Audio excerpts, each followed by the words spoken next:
welcome everybody to the Wednesday, September 21st show going viral. I'm one of your hosts, Alex Stavropoulos. We also have with us Dennis Goldstein from New Jersey, Ken Aaron from California, Mike Jankowitz, Frank Radford, and me, all coming from various parts of New York City. All right, so let us begin with some of the breaking news of the day, which is Vladimir Putin and the Russian government's decision to declare a partial mobilization of at least 300,000 reserve soldiers. So let's play a clip from Al Jazeera about all this.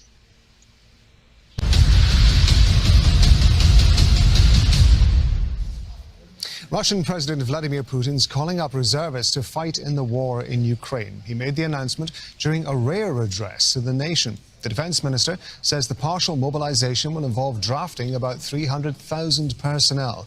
The decision comes as Russian troops lose ground to Ukraine's counteroffensive in the northeast. Meanwhile, Moscow-backed separatists in 4 Ukrainian regions have said they'll hold a referendum to become part of Russia. It is necessary to support the proposal of the Ministry of Defense and the General Staff to hold a partial military mobilization in Russia. I repeat, we are talking of a partial mobilization only. Only people in the military reserve will be drafted. The priority will be on people who served in the armed forces, have military specialization and experience. Those drafted before being sent to the places of service will have mandatory additional training, relying on experience gained during the special military operation. The decree on partial mobilization has been signed. Well, Gabriel Elizondo is joining us live from Kyiv. So we're getting some more information about what this partial mobilization is going to be about, but it's going to take time to put all of this into place, isn't it? Yeah, it sure is, because these are reservists that are being called, and they're being called up. It goes into effect immediately. Russia is saying that they are going to go through retraining at military bases before being sent out onto the front lines, or at least onto the Ukrainian battlefield. But some analysts are saying that this is going to be tough for Russia because these aren't necessarily the best fighters. The best fighters were the ones that potentially were already on the front lines of the war here. And so that this is going to take time for Russia to get some of these reservists retrained, get them to bases, and then to deploy them out into the field. So it certainly is not anything that will be an immediate solution per se for Russia's shortcomings on the battlefield here in Ukraine. But certainly it's something that the Ukrainian military is watching closely, because they now know that, assuming Russia goes forward with this, there are as many as 300,000 reservists, boots on the ground, if you will, that Russia will have at their disposal moving forward in this war. And obviously, the Ukrainian forces are going to be facing off against 300,000 reservists as they move up. Just talk us through where Ukraine stands in terms of the conflict, what personnel and what material it's putting forward and putting onto the front lines. Well, the initial reaction from the Ukrainians is they are not too concerned about this. I mean, it's certainly a lot of more soldiers that Russia is putting into the fight, but the Ukrainians feel that they have two things very much in their advantage that they had since the beginning of the war, and that have only grown more so in the last 7 months since this war has been going on. And that's number one, motivation. They feel that the Ukrainians feel that they're very highly motivated, defending what they feel is very much their land against what they feel is very much an illegal full-scale invasion by Russia. And they also now, in the last few months, have been getting more and more sophisticated weapons from the West, from the UK, from Germany, from France, from Poland, but also primarily from the United States. It has given more than $15 billion, billion with a B, in military aid to the Ukrainians in sophisticated weapons that they've been using quite effectively to not only stop the Russian advance, but actually push the Russians back and retake territory, as we saw in the Northeast offensive, where the Ukrainians, in a matter of almost a few days, retook almost all of the northeast region of Kharkiv. So the Ukrainians feel they are in a very good position, and they feel that they don't feel too much concern with hundreds of thousands of Russian reservists now potentially in the battlefield. They feel that what they've shown so far is that they can contain the Russians, and that the war, from their standpoint, will not change. Gabriel, thank you very much. Gabriel Elizondo talking to us from Kyiv. All right, so let's stop there, because the rest of it is not as interesting. Yeah, one thing I'll say is that that reporter, Elizondo, obviously he doesn't know too much about how these reservists are likely to be used. So he's not much of a military expert, because what everybody that I've been hearing has been saying is pretty, these reservists, most of them will not go directly to Ukraine, even after their training, which again, as he said, I don't think he gave the timeline, but probably will take about 3 months. So they wouldn't even show up until, like December. But probably what most people think is going to happen, including Western military experts, is that, again, those 300,000 reservists will be used to replace Russian regular troops elsewhere around the Russian Federation. And those, again, actual regular, trained troops from other parts of Russia will be in turn sent to the Ukraine for the fighting. So again, it's not actually, again, these reservists who are probably going to wind up fighting, but again, contract soldiers, again, who are the other part that they didn't mention of this decree is that kind of like we did with, I'm sure you guys remember the whole stop-loss thing during the War on Terror, where, again, the U.S. Army, they could freeze a soldier so he couldn't leave the military and had to stay in for another tour, or, could be sent back to Afghanistan or Iraq to, fight for another year or whatever. The Russians are essentially doing that. They've frozen all contract soldiers, all their contracts, and extended them, I think it's for a year. So again, it's almost certainly those soldiers who are going to be sent to Ukraine. So, but obviously, again, this is a big thing. Certainly if 300,000 more Russian soldiers show up in December, January, that's going to be a serious issue for the Ukrainians. But let's get to other people. Let's see if Mike, try with Mike first. I'm not sure if we have Mike's audio, because he was having trouble, I think, getting the audio. But let's just first try. Mike, can you unmute maybe, yeah. I think, Mike, you might need to log out and back in, because I'm not sure if you're getting the audio, or I don't think we're hearing you. So let's go to Frank, unmute and give your opinion of this big change in the military operations in Ukraine. Well, it's a major step by Putin. As far as who's being mobilized, there's a couple of opinions out there. One of them is that anybody who goes through an engineering course or any kind of education, higher level, is sort of automatically in the reserve. They get a rank, and they have to do a little bit of training while they're in college.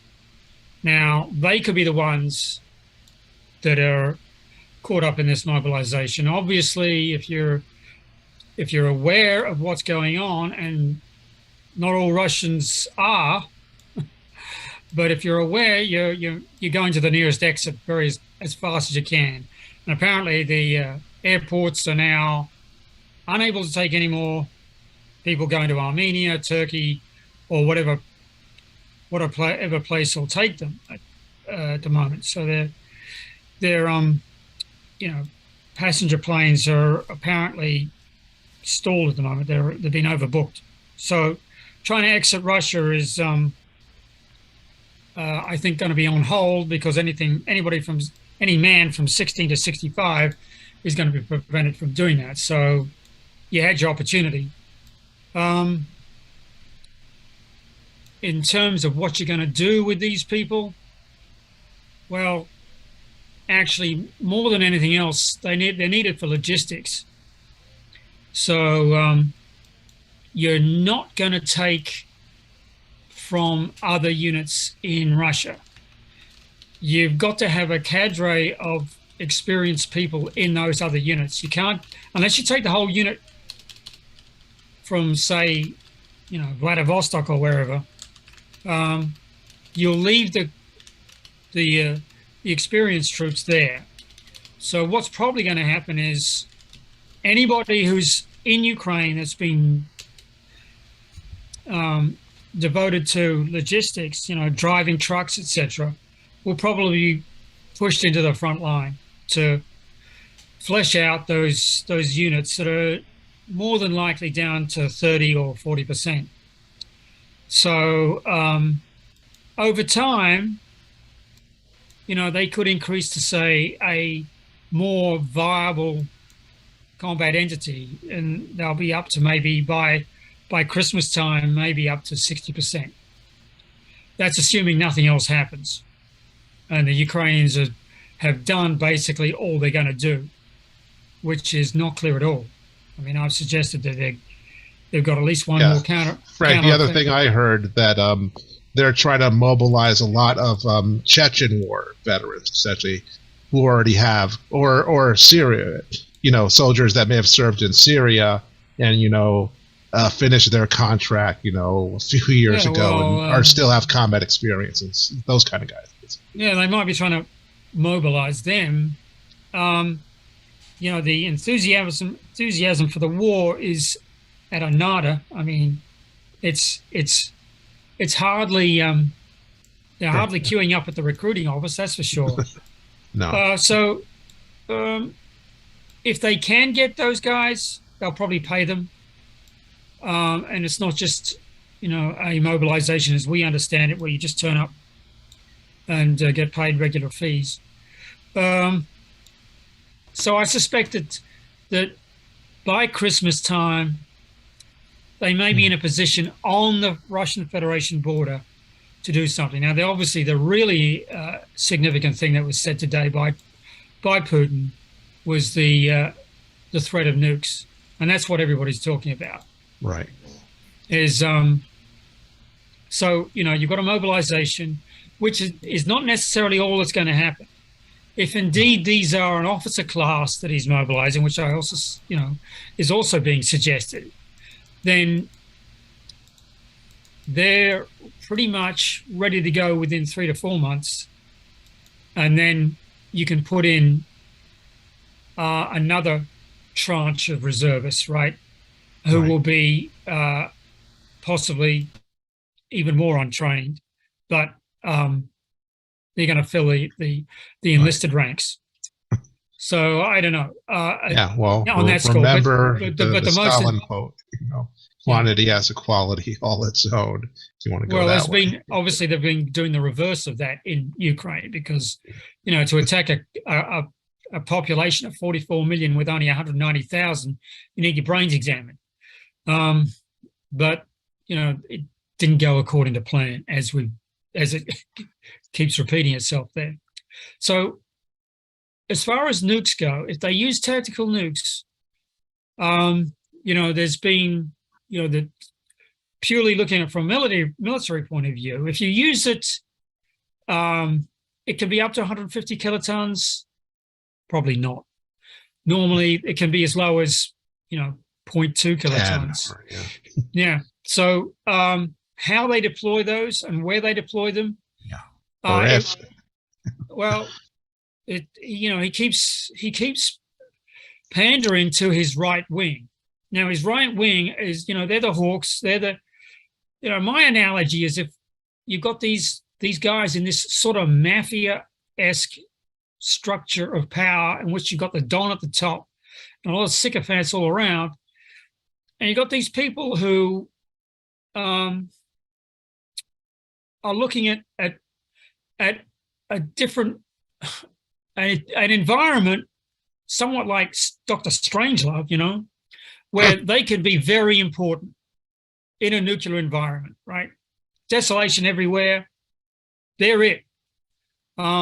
It's their moment of power, their moment where they, presumably they're in protected places. They come out and they can take over. So, there's that. Yeah, and it's never been. I've never heard any discussion with our nuclear force structure, who has authority. I've never heard is it just Putin who can order it, but can theater commanders? I think the Soviets, certainly again through the 60s, I think they had delegated. Almost certainly they've got the same set of chain of command, but it is different in that Putin seems to have more of a say in a monumental decision like this than maybe Gorbachev or any of them preceding that. So there are no doubt behind the scenes, through back channels, China and the United States saying, "Hey, not a good idea," but nevertheless, he's trapped in the corner. He's a rat in the corner. Well, actually, from what I understand, he actually waited to do this until again the Shanghai Cooperation meeting, so that he could tell. Wait, Frank. He could tell Xi and Modi actually that this is what I'm doing. This is why I'm doing it. And the fact that he's doing it is a sign that they're kind of obviously they're not going to say I support this, but that they're going to go along with it. No, they're not going along. Otherwise, he wouldn't do it. No, that's not true. Because actually, that's why he hasn't done it up to now. Because he's been worried especially about what the Chinese will say and do. Modi and Xi do not want him to go the full hog and to deploy nukes. They do not want that. I mean, Modi's expressed very strong support. I mean, for Putin. I mean, not about the war, but he's kind of coded. He absolutely has not vouched for using nuclear weapons, and nor has Xi. Not that. No, but I'm saying again the mobilization, Frank, not the use of nuclear. Of course, nobody's going to support that. I was talking about nukes because that's far and away the most important issue on the table. Is whether or not he'll deploy nukes. I was talking about that, and presumably I thought I made it clear. There are how he can deploy them, and where he can deploy them. There's clearly where there is assemblies of troops, and I would suggest that the logical place to use nukes, and it would be more than one tactical nukes, and that's air ignited nukes, not on ground, not dirty bombs. No, that would be around the isthmus, going to Crimea. I think that is a place, because you want this dissipated quickly. You don't want to radiate. I mean, it makes no sense that he's even suggesting this, because apparently he's fighting to liberate Ukrainians from fascism and to defend Crimea, which apparently is part of Russia. So why would he nuke the places he's trying to defend? That's the logic of somebody who is in a corner. Right. So if he does do it, there's only a couple of places I would suggest that they're going to be effective, because you need to catch an enemy at precisely the right moment. Otherwise, you've just made a big hole in the ground and killed maybe the odd 100 or 200, in which case it's not effective. So in that particular spot, that's the line, the red line, when Ukraine will want to cross into Ukraine. And that's probably where most of these mobilized people will go, is either on the Russian Federation border or into Crimea. We'll see. But let's give Dennis a chance to unmute. Yeah. Dennis, so unmute, and do you agree with Frank about the risk of use of nuclear weapons here? You got to hit the right button, Dennis, where you're still muted.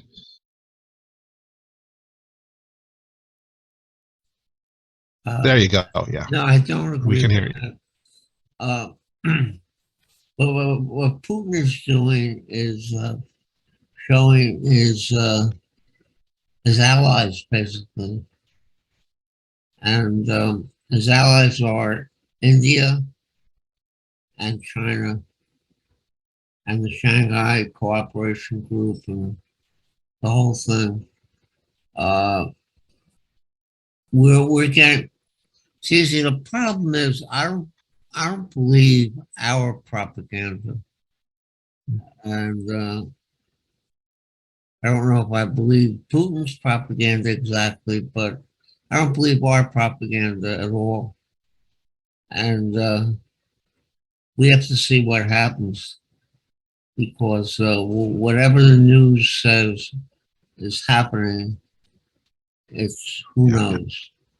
You know, we know some of the facts, but we don't know what they mean, basically, because the propaganda goes both ways. But what I see is a future. It's a multipolar world now, not a unipolar world. And the United States is going to deny that. But the multipolar world starts with China and Russia. I'll leave it at that. Okay, so let's take do you think- another. Wait, Dennis- let me just try and see if Mike can come in, because I know. Yeah, but does Dennis think they're going to use nukes? Let me just see if Mike, are you there? Mike, yeah, I think he needs to log out and back in if he can hear us. But go on. Let's go to Dennis. Or well, Ken, did you have any? I just wanted to know this, Dennis. Do you think Putin's going to use nukes of any size? No. Okay. Okay. The only thing I wanted to bring up on this was the U.S. Senate passed a vote to give $40 billion to Ukraine in May of this year, and the guy the video, he said the U.S. has given $3 billion in military aid, but the Senate passed $40 billion. I'm not keeping track, but I know we're sending lots of crap over there. And by the way, I'm sure most of us have caught some of the Ken Burns documentary about the U.S. and the Holocaust, which I thought was, pandering. It's like blaming the U.S., you didn't save everybody, because the U.S. took more Jewish immigrants than any other country. I don't know. I have to check the numbers. Yeah. But there were some they didn't. But I think that I was critical of him being, another one, like U.S. is responsible for the asteroid that killed all the dinosaurs, So just blame everything on the US. But I think you had a clip. But he's sort of giving a really good documentation about what the Germans did and what was going on in the U.S. that prevented FDR. I haven't seen it yet. What's he saying about FDR and all this? Oh, that he was between a rock and a hard place. Okay. I added up the numbers. It was like 15% of the country was, in favor, supporting to some degree of Germany. And the Senate and the State Department was very tight, and there were, whatever accusations were being made, the State Department was locked down on the visas. We're not just opening up the gates. There was a lot of accusation that some of the Jews were going to be spying for Germany under duress. Oh, really? Wow. Yeah, because under duress. Because if you right. Yeah, they would have relatives in concentration camps. Yes, there's all kind of conspiracy theories going in and on and so forth. Right. And, well, just to add to that, I can, it's well documented that during the war, there was a deliberate, once we entered the war, there was a deliberate effort not to say nothing about the Holocaust and anything, to deliberately not make any connection between Hitler and what was happening to the Jews because of the Nazi accusations that the war was all about, this Jewish conspiracy against Germany, and we were, Roosevelt was controlled by a Jewish cabal, the Zionist order. Whatever it was, I think the point is, this is the United States of America. It's a combination of cultures and ideologies. It isn't a monoculture like you have in northern countries of Norway, Sweden, and Finland, or even Russia. There's a lot of diversity here and always has been since early on, and especially when FDR was there. Not everybody's on the same side, and you can't just ignore the opposition. The major immigration into the U.S. was from Germany in, I guess, the 1800s. And so you have if you have a large part of the population that's German, there could be some sensitivity about sending bombers or money to England to bomb Germany, and so forth. I'm just saying it's not. Germany. Yeah. Germany with the Nazis was a monoculture. Right. Yeah, we've discussed. There's a long running debate, among military historians about this too. The argument has always been, well, the important thing is to defeat the Germans, and then you would, liberate the concentration camps. So things like, whether they should have bombed the railways or bombed the camps themselves, Well, there's people go back and forth on that. Yeah. Well, I can, even though I initially thought it was going to be too, bleeding heart and it's terrible. Why didn't we save everybody? But instead of that, it's turning out to be strongly documented evidence of the crimes of the Germans. That's essentially what you get. Look what they did, and look how they did it, and look how thoroughly they did it. And the background data that the general public doesn't have, a reasonable explanation of Vichy France, which most people don't know. They thought France was occupied.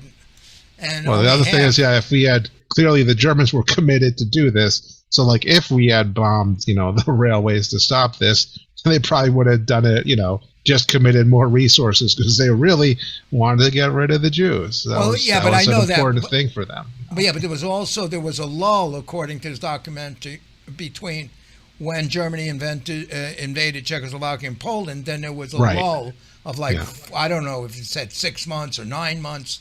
Then they came into France once they had built up their machine.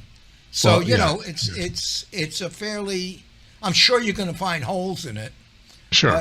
But at least it's okay.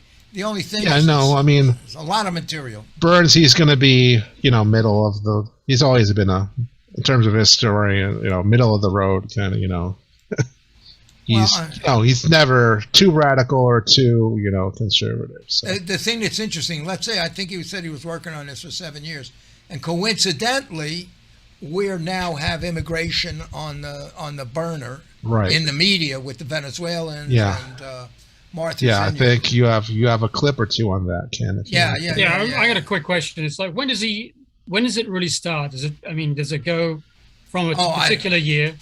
I don't know. The Ken Burns thing. I don't know. I haven't watched the whole thing. It's lots of episodes. Right, it's going to be 6 episodes, so obviously. So I think it's PBS. It's PBS. Go start with episode 1, and it seems. I think it goes back and forth. Because I remember seeing. So he's not being strictly chronological. Right, on the bottom of the screen, he's showing. I think he's showing years and stuff, and he goes back and forth. But he covers 19. I'm sure he's following particular people. No. It's covering everything. He's not doing no. He usually does. Secretary of State, FDR, Hitler, the generals, this, that, everything. Interesting. Anne Frank's best friend. And their parents and all kinds of things all over the place. So who does he have doing reading the parts? I don't know. It's not him. It's not his. Because usually he has some pretty famous people doing it, so you can recognize them. The narration to me was not dramatic. In other words, it wasn't James Earl Jones. I'll have to check it out. Yeah. Does he go back to World War One?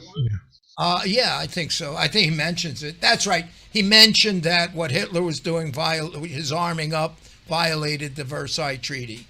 So I didn't watch the whole thing. I just watched parts of it. Okay. So, but you can go watch it. It just jump in and take a bite. You can go to Come and go because the PBS and watch it on your computer. Yeah. And all right, but Ken, but that's all I would say. Pick out a clip and. I wanted to talk about the Venezuelans. Oh, okay. Well, I thought you had a clip on that. A clip on? Yeah, I do have a clip on that. So play the clip, and then we can. Can I ask Okay, a I question? will. Yeah, go ahead. Go, Mike. Yeah. Oh, okay. I assume we're on the air. Yeah. And yeah. okay. I did want to go on with the clips and everything. I did want to get into a discussion, brief if necessary, on the Queen's funeral and future of the monarchy and what it means for the rest of the world. If we get a chance, I'm going to try to get on. I'm on the phone right now, but when do you want to do that? Towards the end of the show? Yeah, we can do that towards the end. Yeah. Yeah. Before we go out. Okay, Mike. Okay, Well, yeah, just so give me a can moment you- to get my thing about Venezuela, right? And the thing I'm picking up about this whole Venezuelan thing is somebody made a suggestion to me, which I'm trying to validate. You know, you look at the history. I have to talk just for a moment. If you look at, there's lots of videos on the internet about what happened in Venezuela with Cesar Chavez and I forgot the guy's name, the new leader who took over, his second in command, and that he was elected to office, but maybe it was a false election. But what I'm seeing when I saw these immigrants going to Martha's Vineyard, actually I'm told that the legal term is illegal aliens, not refugees or migrants or fellow travelers. It's illegal aliens if they enter the country without permission. But what I'm seeing with these people is they're remarkably middle class. They're not carrying backpacks or sats or satchels and wearing just huaraches. They're dressed like, from Queens. They're just wearing, Western clothes, casual clothes, and they're mostly overweight, and they're middle class. Because somebody pointed out to me, they may have flown into Mexico and then just walked across the border. They don't look like they've been walking for 3 months or something. They don't look like the typical refugees from El Salvador. So I was just going to show you this video of a guy who's says, how much can I get for $10 in Venezuela? Hey, I'm going to show you what $10 or 14 million bolivares can get you in Venezuela. Here we go. I'll only keep this on for a little bit.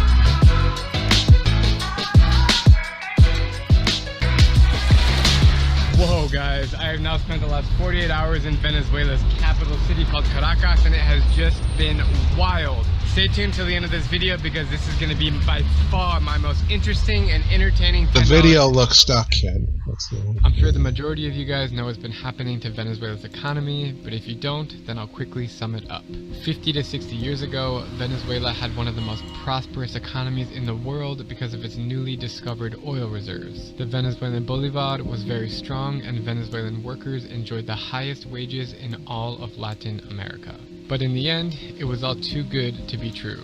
The dream life faded away when oil prices collapsed and a fractured political system couldn't agree on any policies nor make any of the right decisions. Then, on June 2nd, 2010, former President Hugo Chavez declared an economic war due to increasing food shortages in Venezuela. Since then, over the last 11 years, the problem has gotten significantly worse. Today, Venezuela faces extreme cases of hyperinflation, starvation, disease, and crime, resulting in the massive immigration of over 5 million who now call themselves refugees. According to economists interviewed by the New York Times, Venezuela's economic crisis is more severe than any country in the last 100 years. Far worse than the US Great Depression and the 2008-2009 hyperinflation of Zimbabwe. The official currency of Venezuela is called bolivares, named after its former president who led them to independence. When I made this video a few months ago, $1 US was equal to 1.4 million bolivares, but now as I speak this, $1 is over 2 million bolivares, and because of this, the minimum wage is less than $1 US a month. Yes, you heard me correctly. $1 a month. Our hyperinflation is that big that literally we have to check in an Instagram account daily to see the exchange rate. About 90% of the purchases made in Venezuela are now in dollars because their currency is essentially useless. But ironically, you can't even take US dollars out from an ATM because it hasn't officially been adopted as their currency. For the first time in 2 years, I want to approach an ATM and see what happens. No, man, of course not. While Venezuelans can use a dollar to buy their groceries, they can't even open up a bank account in dollars, so their savings are still subject to the highest inflation rates in the world. Not to mention, the more foreign cash is used in the country, the more the bolivar loses its value, which keeps hurting low-income earners who are still paid in bolívares. If this all sounds confusing to you guys, then don't worry, because I am too. I was able to track down a top economist in Caracas who can better explain the situation. The Venezuelan economy didn't nosedive just because of the fall of oil prices in 2014. It had accumulated nearly 15 years of terrible policies, and once those policies became fiscally unsustainable and there was a fall in the oil price, the entire thing fell down like a house of cards. And the insistence of keeping those policies without changing much course was what caused a seven-year recession. What we're saying is not only that everything costs more, is that each bolivar is worth less.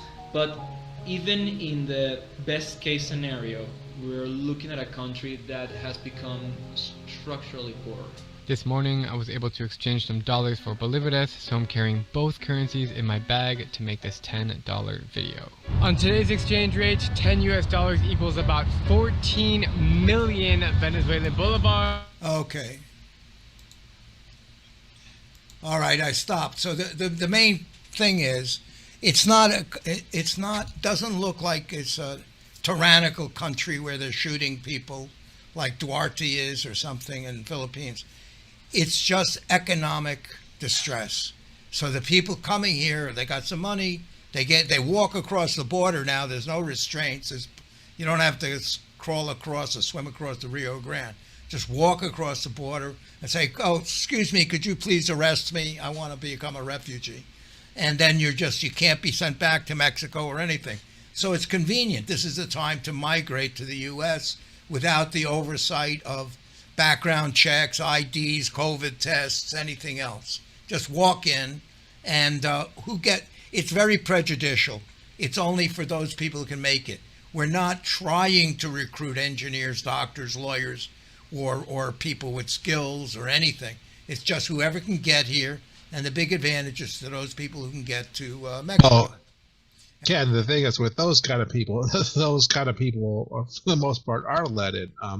Certainly, there has been a flight of not just Venezuela, but somebody of that background, somebody who's from Cuba. There are literal laws, essentially, for any Cuban. So I think right. There's someone who's there's prejudice. That's right. There's professional prejudice. background. I think that'd probably be welcomed by. That's right. There's prejudice for skills. There's prejudice for Cubans, maybe for Haitians, or whatever they put out. Well, no, not for against Haitians, because several thousand I just heard from the BAI Fight Back people that several thousand more were just deported. This week. We didn't take sent back on a plane and so okay, on. So those are definitely discriminated against. The point is, Alex, has to be confronted. 2 million illegal aliens so far this year, highest number ever. Right. That's a fact. That's on top of our normal annual 1 million visa accepted immigrants. So it's 2 million. And there are good ways to do that. We can support the economies of those countries, and also we could, in terms of Venezuela, you don't want to see Venezuelan refugees, stop the sanctions. That'll reduce that number by quite a lot.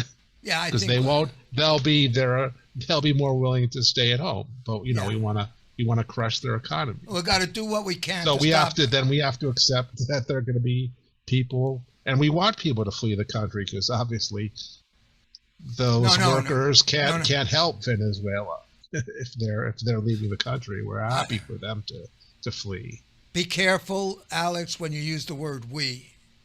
Well, United States, because in fact there are policy papers where we talk, and again memoirs. There's a guy who was behind the policy, and he under the Obama administration he retired, and he wrote this book about how wonderful sanctions were, where he admits that they're deliberately designed to overthrow the government.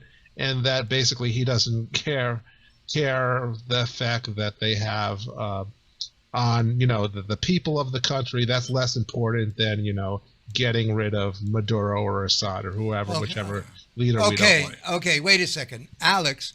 Apart from any political positioning, it's a question of how do you control immigration into the country? Do you just leave it up to chance? In other words, right now, the immigration policy is being set by the immigrants. They decide who should come into the country, and they just walk across the border. It's not a national policy. It's not being enforced. It's just whoever gets there first come, first served, you got to cross. And then there's people in the country that say, well, these people need the rights. They need a driver's license. They should vote. They need welfare, they need schools, they need hospitals, they need housing. So people different have political viewpoints on this. But the main thing that I was seeing that nobody's talking about is these people are not in duress from drug cartels or tyrannical dictators. But not Venezuelans, but a lot of Hondurans, Guatemalans, El Salvadorans are, and Mexicans are literally, they're leaving because of violence in their country, because they piss off some drug cartel, and if they stay, they'll be murdered. Right. So, and that's a lot more than the number of Venezuelans. That's a lot more of those 2 million people than the Venezuelans. I think are a pretty small part of the refugee crisis. And right now, much more from other parts of Central America. No. Right now, it's mostly Venezuelans and one other. There's 5 million of them out there. It would be hard to believe that they're a minority. I mean, unless all countries in South America are as basket case as Venezuela, and he wasn't. We were listening to the video, and the contention was that they made bad choices in terms of their oil industry, not because of our sanctions. So, it's an opinion as to whether or not it's the sanctions that causes. But quite honestly, it's the same as Afghanistan or Russia or Venezuela. When you have a repressive state, or China, that has the means to control, which seem to be even more restrictive than they've ever been in human history, it is very hard for people to rise up and do anything, to overthrow. I mean, as we speak today in Iran, there's massive protests because of the hijab and the I guess police that enforce the hijab.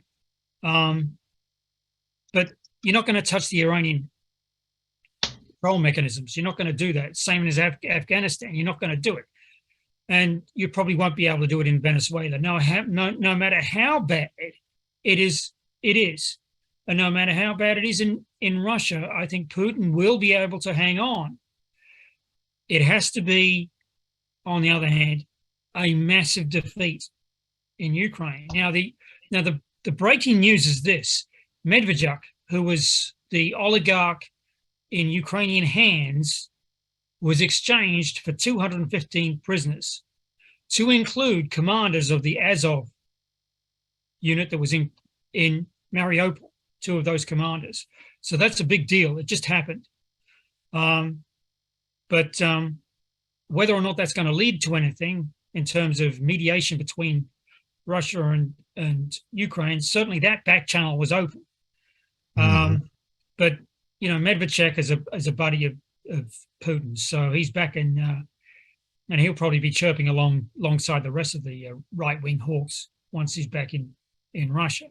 But that's a good news from the point of view of Ukraine, because they're all heroes. All those guys undeniably heroes. But as far as Venezuela goes, there's nothing the ordinary man in the street can do.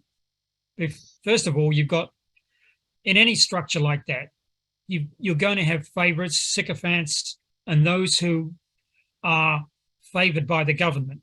And then you've got a control mechanism. I mean, the Nazis could do it, anybody can do it. So could the communists, and they still can. So I don't know what's going to happen to Venezuela. It's a damn shame, because Venezuela was a wealthy country. It was a relatively wealthy in South America. Now it's... No, it was wealthy for a small part of its population. Part of the problem. No, that's not... No, it's always a very unequal Well, wait. What do you gauge as wealthy? When you go down the street and everything's clean and people live in reasonable circumstances and it looks wealthy. I mean, and 3,000 Venezuelans were massacred by the government in 1989 to keep it that way. Well, so there's a price for that. The Caracazo, which I don't know if you've heard of. Pinochet did the same thing. No, it was a democratically elected government that did this, not the military. But there were demonstrations, and they were brutally put down by the pro-American government. Your number there is 3,000 people estimated. Your number there is 3,000. Okay, in the streets. Okay, you said that. So therefore, it's justified what's happened. That's what you're implying. 5 million refugees. It's justified. You have to turn over the justified. Again, you're dismissing real problems, including the sanctions. Yeah, but which again are not a little thing. They're crushing. You admit you're not. They're not allowing the Venezuelan government to bring in the necessary equipment to keep their oil going. Yes, that's been quite clear, Frank. I mean, I can link you to Venezuela analysis. Well, a very good organization that left-leaning, but again they are professionals. They put out very good reports that catalog these things. And again, the other things, we could use some of the things in Venezuela. They've in the last I think it's at least the last decade, they built 4 million houses for poor people. Wouldn't we like that in New York? Again, a lot more housing for it would certainly deal with our homeless problem that you can literally see on the streets.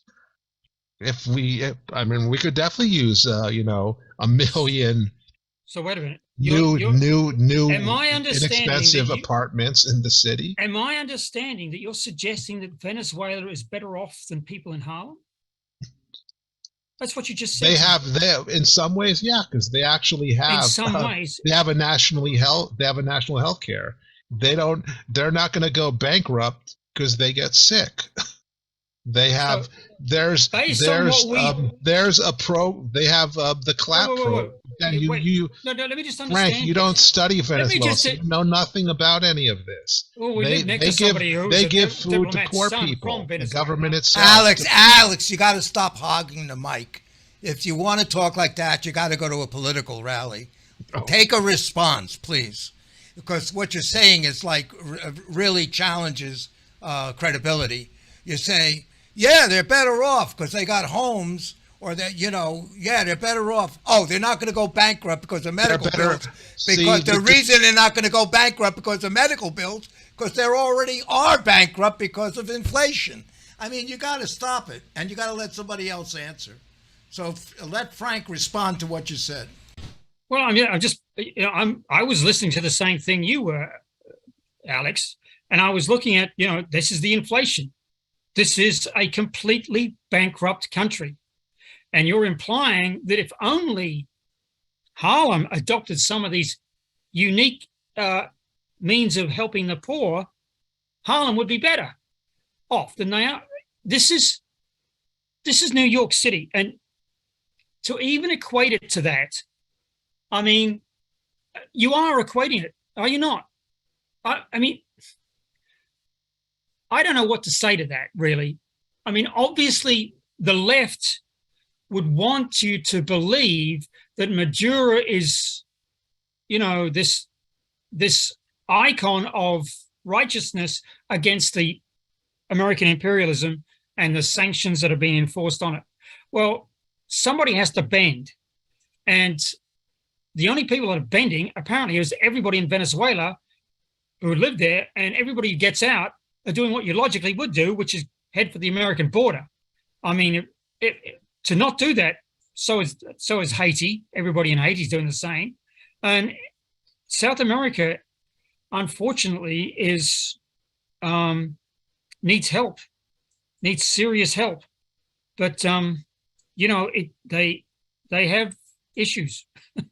I can't help. Oh, look again here. Ecuador, also a South American country, has literally about twice the illegal immigration, again, crossing our southwest border. Again, also has increased again by a very large. Again, these are our own Department of DHS immigration statistics, from the Border Patrol and so on. So why don't we talk about the problems of Ecuador? Again, a U.S. ally. Again, actually, with a very pro-American is. I'm reading the same chart. We can dive. I'm reading the same chart. What does it say about Venezuela? It's the highest increase by percentage. So, why is that? Well, evidently from what we just saw, they've got every motivation to come here. So why did you present that goofy graph? I mean, read the graph, 3% versus 2%.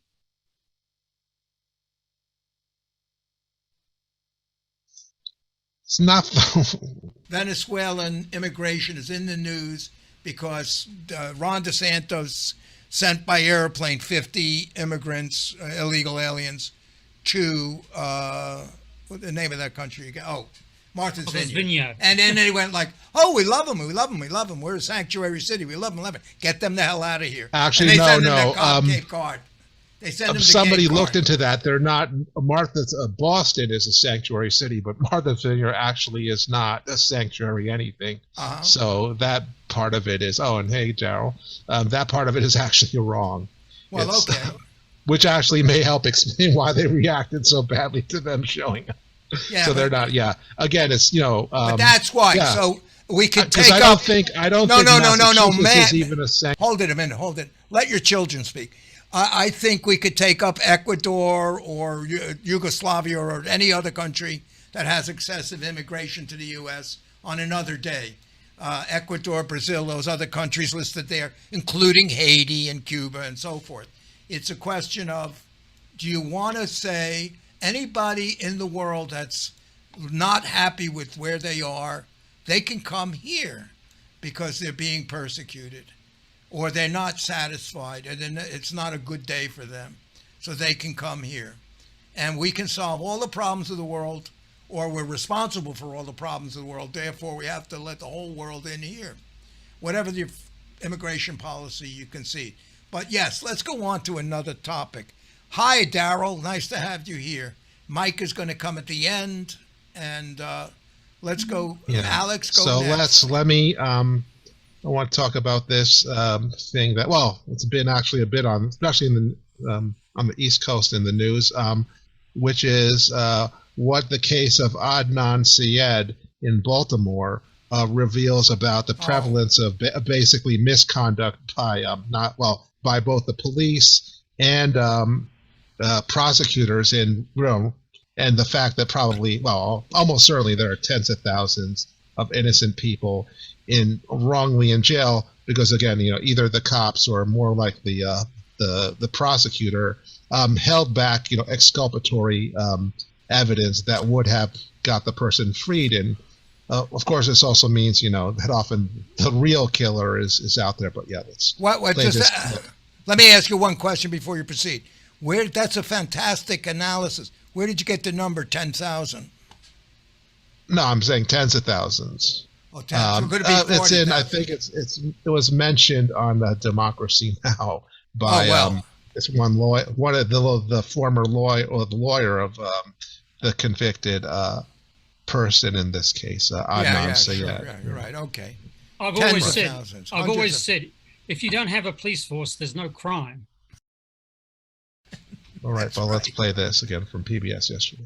Judge in Baltimore has overturned the murder conviction of Adnan Syed, who was convicted in the 1999 murder of his high school classmate, Hae Min Lee.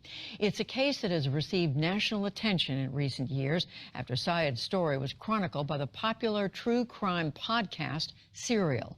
Lisa Desjardins has more. Judy, after 23 years in prison, Adnan Syed was released yesterday with a cheering crowd of supporters to greet him. A judge vacated his sentence after prosecutors said last week that his conviction should not stand. The state's attorney for Baltimore says the original prosecutors did not turn over evidence that could have helped Syed. That includes problems with past evidence about Syed's location and information on other possible suspects. Through our review, our reinvestigation revealed that the original prosecutors and the subsequent prosecutors in the Attorney General's office failed to disclose relevant information about alternative suspects, one of whom threatened to kill the victim and had motive to kill the victim, and both of whom had a pattern of violence against women. She and other prosecutors now have a month to decide if they will retry Syed. I'm joined now by his attorney, Erica Suter. She also serves as the director of the Innocence Project Clinic at the University of Baltimore School of Law. Erica, this is quite a sudden turn in this nationally known case, but questions about this case have been raised for years. Why do you think it took so long to get here? I think, well, first, thank you so much for having me. Anybody who works in the innocence space, and for many criminal defense attorneys, reversing a wrongful conviction can take years, sometimes decades. And so for the public, though it seems like this is unusual that a case would take that long, it's actually sort of consistent with our experience in these kinds of cases. One of the issues here are so-called Brady violations, when prosecutors don't tell the defense about evidence, in this case, about two other potential suspects and information they had about them. How critical is that information here and generally? It's absolutely critical. The prosecution has an obligation to turn over Brady evidence. So Brady evidence is evidence that could be exculpatory, meaning evidence you didn't do it, or it could be impeaching, meaning evidence that could challenge another witness's testimony. And it's important because we should have a fair system, a just system. And when the state is hiding evidence that you should be able to use to defend yourself, the result is what we have in Adnan's case, where somebody could spend years or decades in prison for a crime they did not commit. And this was evidence that none of his previous lawyers knew about. Is that right? When did you first learn about this? Well, the state and I in this case were working collaboratively in this investigation, and the Assistant State's Attorney Becky Feldman reviewed the state's file. There were numerous boxes, and she turned over this information to the defense, as she should, and it was during that time that we came across these documents. For the family of the victim, Hae Min Lee, of course, this has been a nightmare as well. Here is their attorney speaking yesterday and saying that prosecutors really didn't give them any warning this was coming. They absolutely did not want to afford this victim any meaningful opportunity to address this motion. My clients, all they wanted was information. They want the truth to come out. If the truth is that someone else killed their sister, daughter, they want to know that more than anybody. Also, Maryland's Attorney General, who previously worked on this case, said that no one called him or other prosecutors who worked on it before. And my question to you is what do you think of this criticism, both from the victim's family and from other former prosecutors, that the state's attorney's office didn't reach out, really didn't talk to them about why they did what they did? Well, first I can say on behalf of my client, and of course just as a human being, we have enormous sympathy and compassion for what the victim's family is going through. And as far as what the state did or shouldn't do, you know, our system is set up as an adversarial system, and there are obligations of the state and there are obligations of the defense. There are rules and regulations about sort of what our different roles are. And so we, in terms of being able to have contact with the victims, in terms of giving notice to other prosecutors' offices, those all fall within sort of what the state's duties and obligations are. And so that I would just sort of defer to the state. This is your client, but there's also your field of expertise. You mentioned Brady violations. How rare is this kind of change, and how rare are those violations? So they're actually not rare at all. In 44% of exonerations throughout the nation, 44% are the result of the state withholding evidence of innocence. So nearly half of all exonerations throughout the country that are in our registry of exonerations involve the state keeping evidence of innocence from the defendant. And in Baltimore in particular, 80% of exonerations on record involve withheld evidence. So it is extraordinarily common, and it shows how sort of important it is that the state follow their obligations, because when they don't, you have cases like Adnan Syed's. How's your client doing today? And he has not been declared innocent yet, I should say. How are you both doing, and what happens now? So Adnan Syed has been incarcerated since he was 17 years old. When you think about 23 years of life and how much of a different position we're all in than from 23 years ago, just imagine that he is processing that, sort of minute by minute. He is extraordinarily grateful to all of his supporters, all the people who believed in him. He's very happy, but this is a lot to process. And so he's doing well, but he's really just kind of taking it step by step. Are you concerned that he could be retried? I think in the moment, this was a long-fought battle, a long time coming, and so we're really focused on the joy of this occasion. And what the state decides in the future to do is a decision for another day. But whatever they decide to do, we'll be prepared. Erica Suter, a momentous day for you and your client. Thank you for joining us. Okay, so since Darryl hasn't just got on, hasn't anything to say, why don't we go to you, Darryl? Mute. And what do you think about this whole issue of exoneration and Brady violations and all that? No. My comment is that it is quite prevalent. However, without the details to actually point someone to the documentation, I'll just take it that I'm glad that the gentleman is out after 23 years.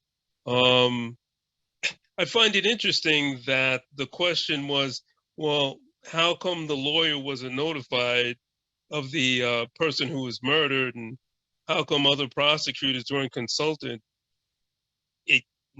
Once again, it's the prosecutor withholding information.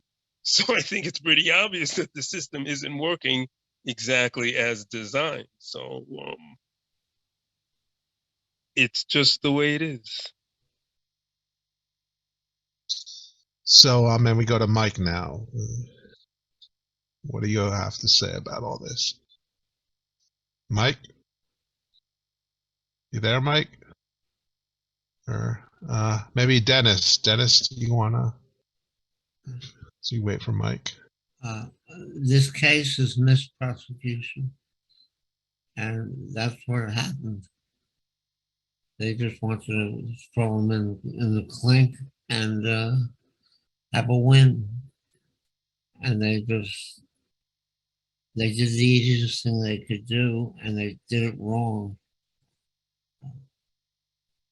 Okay, well, leave it at that. I mean, I've heard about the case on Democracy Now! This morning, and it just sounds like he was railroaded into jail, into a prison.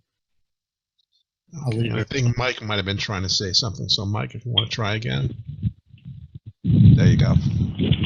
Me? Mike, now you're muted. Can you hear me now? Okay, Hello? now we can hear you. Okay. Mike? If you're talking about this case, I think that in general term, obviously, I mean, how long was he in? 20 years? 23. 20 years. 23. So for crime, he put it this way, that in our system of justice, he did not commit. They did not, obviously, they did not prove he committed, which means two things. One, whoever did do it is still running around out there. And two, he was away for 20 years. I remember there was a film about some of the 1940s or something with Jimmy Stewart and Richard Conte called Call Northside 777, where James Stewart is a reporter and he gets this guy out of prison who is wrongly convicted. The guy was in prison for 20 years and he says, all I got was, at that time, $10 in a new suit, but he sees his family and they make it seem like, oh, it's such a happy ending. Yeah, it's a happy ending, but the guy was away. He was away for, in this particular case, for 23 years. And again, you can sue, he can have a lawsuit, but he lost 23 years of his life. So I think in the system of justice, we do have, we're supposed to have something where you're innocent until proven guilty, but we don't really have that. Because you're supposed to be proven guilty beyond a reasonable doubt. And I just wonder, especially these days, if juries and judges and prosecutors are, do they have any doubts and do they have any reason? So I think it brings up an interesting, every time one of these things happen, we all talk about it or something, but we're still back to the same immensely flawed justice system, both criminally and civil. And we put ourselves in the hands of juries who, again, are usually made up of people who couldn't get off jury duty, and judges, most of whom are, many of whom, I want to say most, many of whom get in for reasons that are less than judicious. So, and sometimes that goes right up to the Supreme Court. So I think it brings up an interesting case. Anyway, let me know when we get to the thing about the monarchy again. All right. So, Frank, did you have anything to add? Well, it seems he was 17. He's in for 23 years. Whatever the crime was, it must have been a heinous crime. A really vicious crime. It was murder again. Yeah. I know it was murder, but it must have been a particularly very violent murder. And so, 23 years is a long time. Didn't he get up for parole? What kind of a person would not pass parole if he was 17? All he had to do was, I don't know. Most people don't.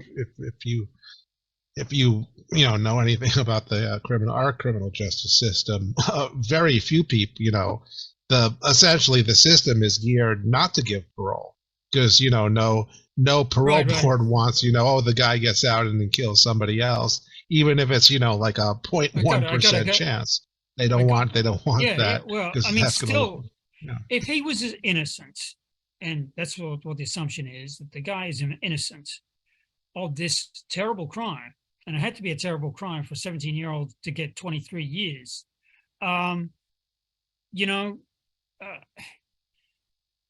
Because of the youth of the person, then I think maybe not. All right, I don't know, but there is a parole opportunity, even if they're for murder. If your good behavior is such that 20 years he should have been up for parole, I should imagine. But unless he's insisting that he's innocent, and therefore that goes against the grain of the parole board, and so they just kept him in.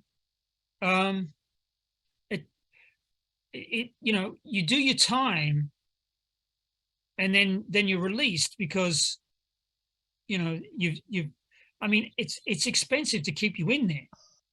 So I don't understand the logic of keeping him beyond 20 years. I really don't. Well, okay. Here's what the circumstances were.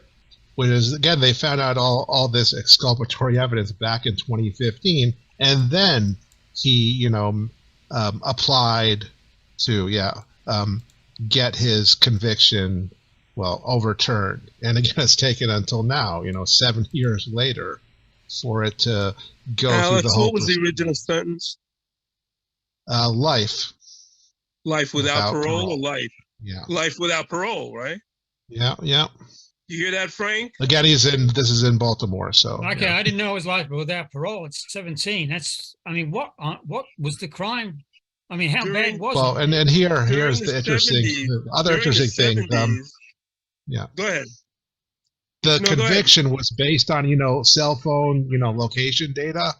And part I'm not of talking again, about the that. appeal I'm asking the was question- that I'm they asking- determined that it was not as conclusive as the prosecutor I got had, it. I got it.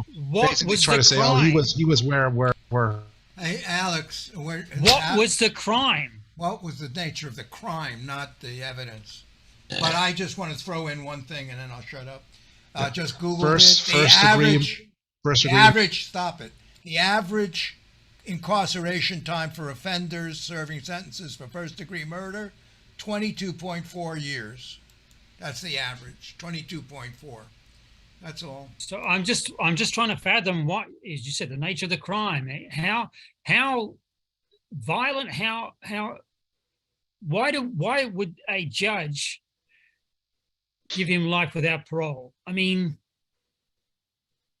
was it discrimination, or was it the nature of the crime itself? It may have been, because I believe he's as you can see from the photos, he's Muslim.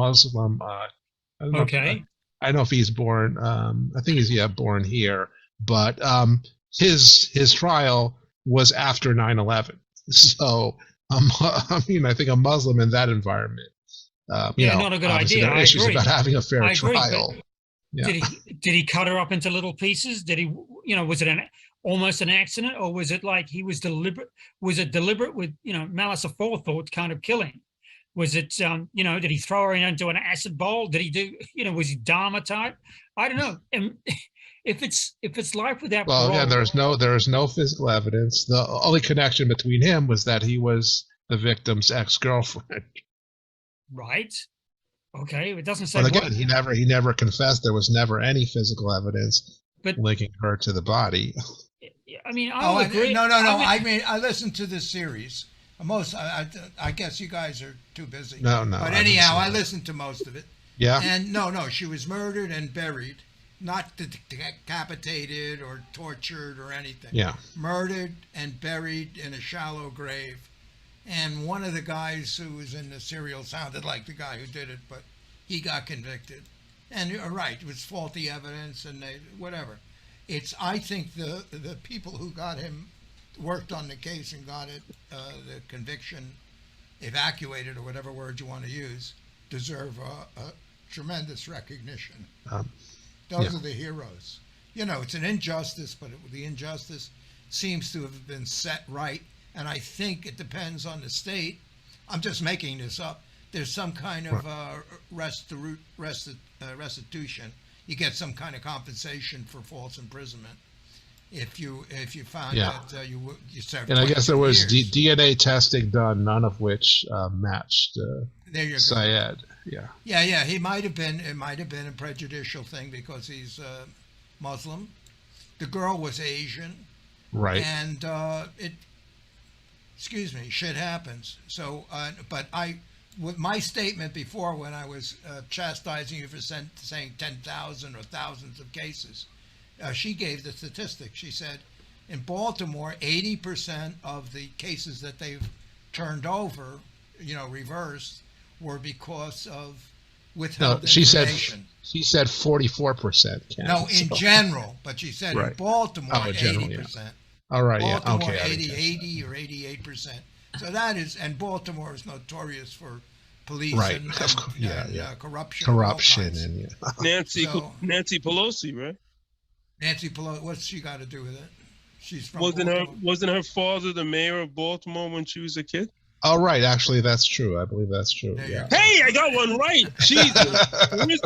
Yeah, and then the family moved to San read... Francisco, where she got her political career.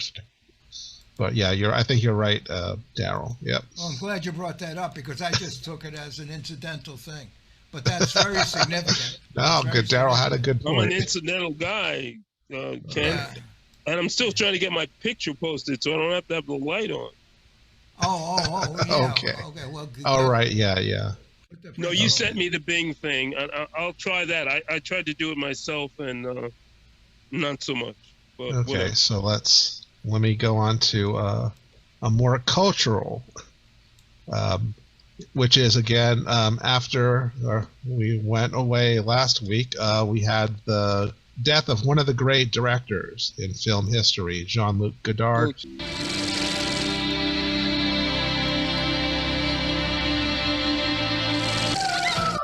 J'ai même pas la pression de tromper ma femme. En fait, avec elle, je suis quelqu'un, puis avec toi, je suis quelqu'un d'autre. Following the iconoclastic master signs off, we take a look at the extraordinary career of Jean-Luc Godard following the filmmaker's death at 91. Critic Lisa Nesselson joins me in the studio for that and more. Hi, Lisa. First, though, let's get a reminder of the life and times of a director who broke cinema apart and put it back together in his own unique way.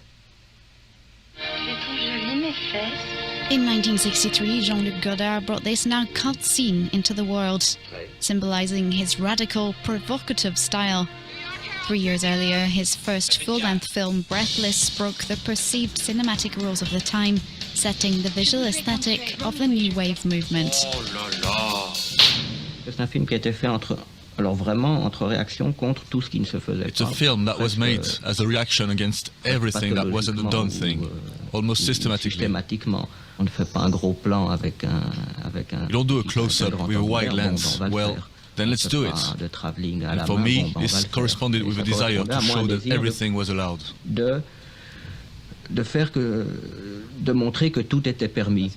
Born in Paris in 1930, he was brought up in Switzerland by a well-off family, an enigmatic character in line with the spirit of his films.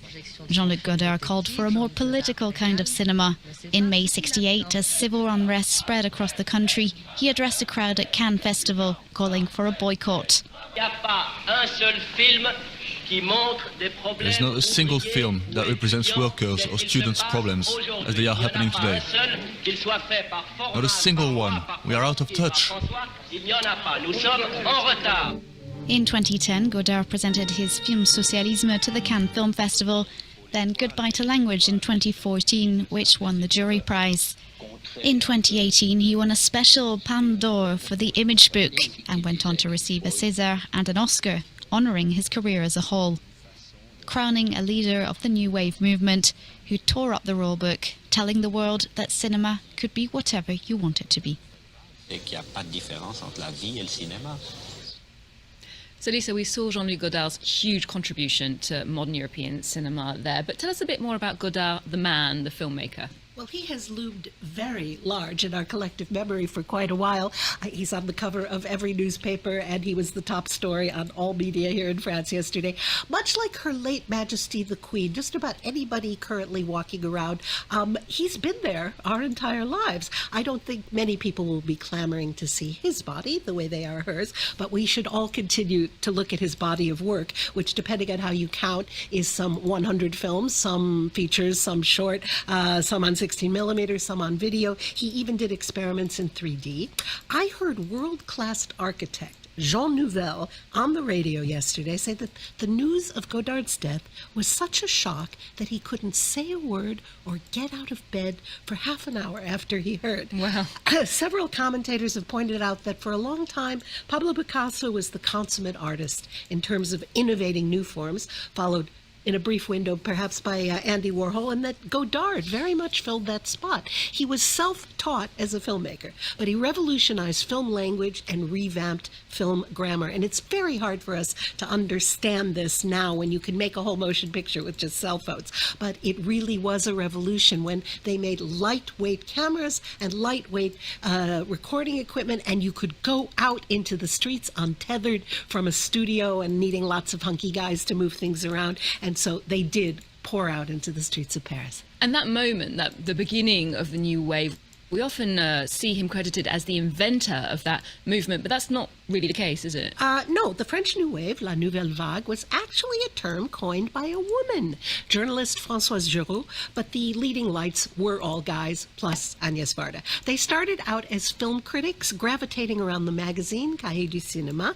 Their film school, there really weren't film schools then, was endless screenings at the Cinémathèque Française, run and programmed by their hero, Henri Langlois.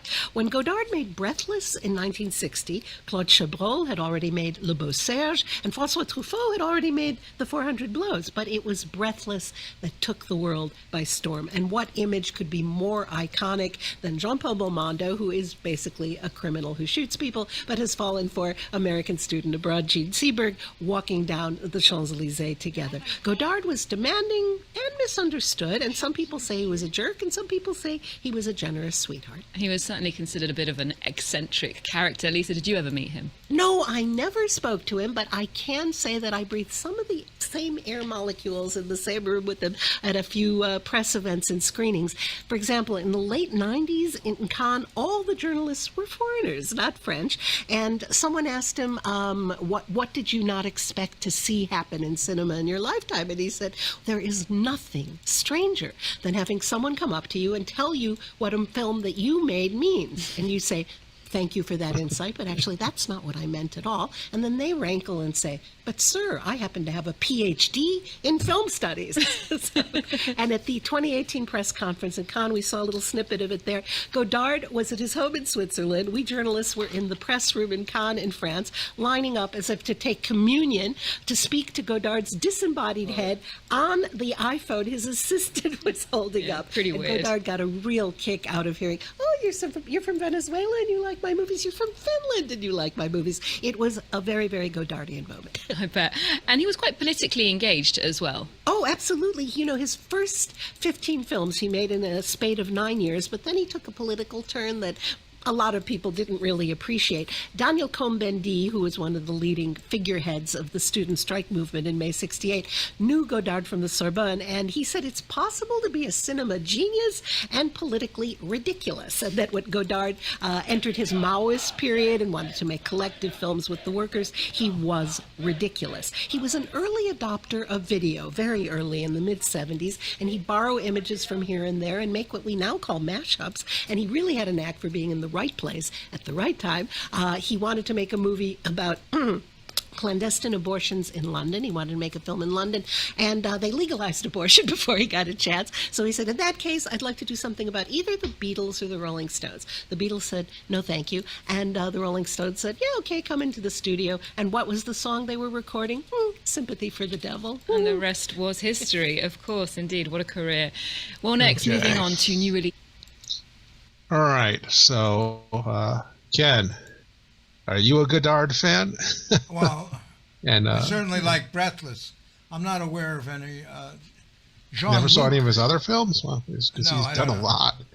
I like a French director. I think it's called Jean-Luc. I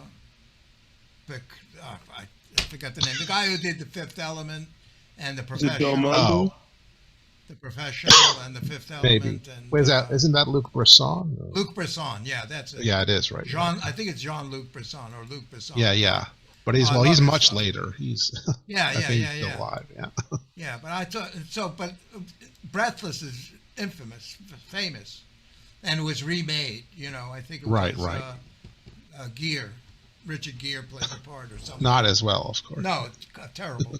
But what movie was popular that he made? What movies? I was just watching Two Women last night, which is a famous Italian movie with Sophia Loren. Again, they meant one of his last films, I think, 2018. I forget. They mentioned it. I'm blanking on the title now.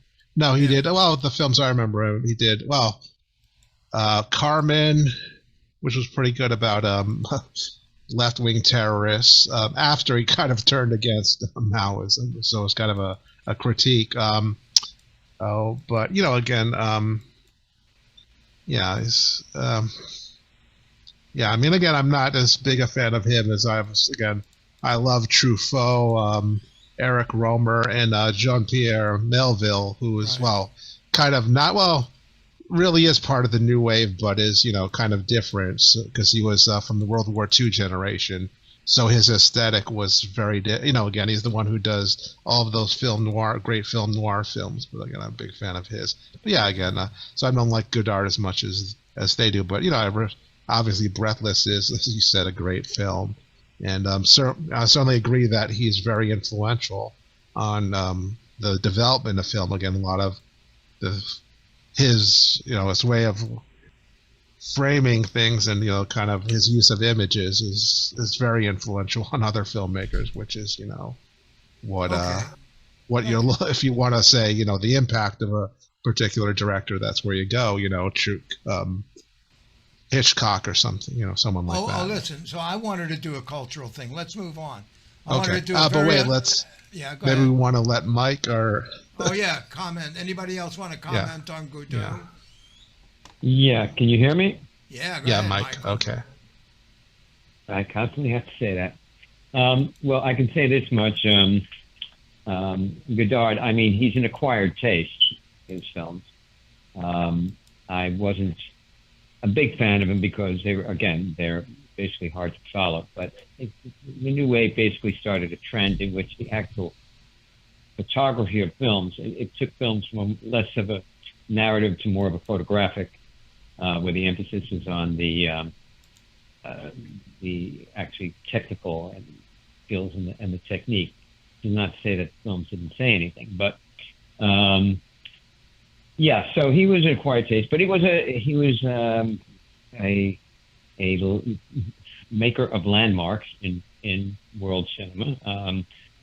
The fact that he lasted so long and they kept on making films, whether you liked his films or didn't, he still was a significant force in filmmaking, and it's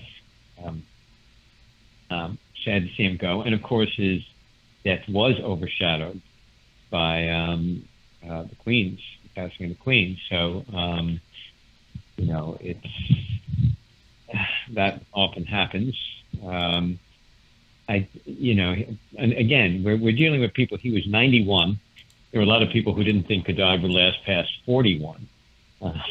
So that's quite an accomplishment on his part. But I did want to segue. I know you want to do something, Ken, but I'm going to have to get off the show soon. This is a brief appearance for me tonight. But I did want to talk about the, and if you don't mind, I'd like to talk about it now. The sure, Mike.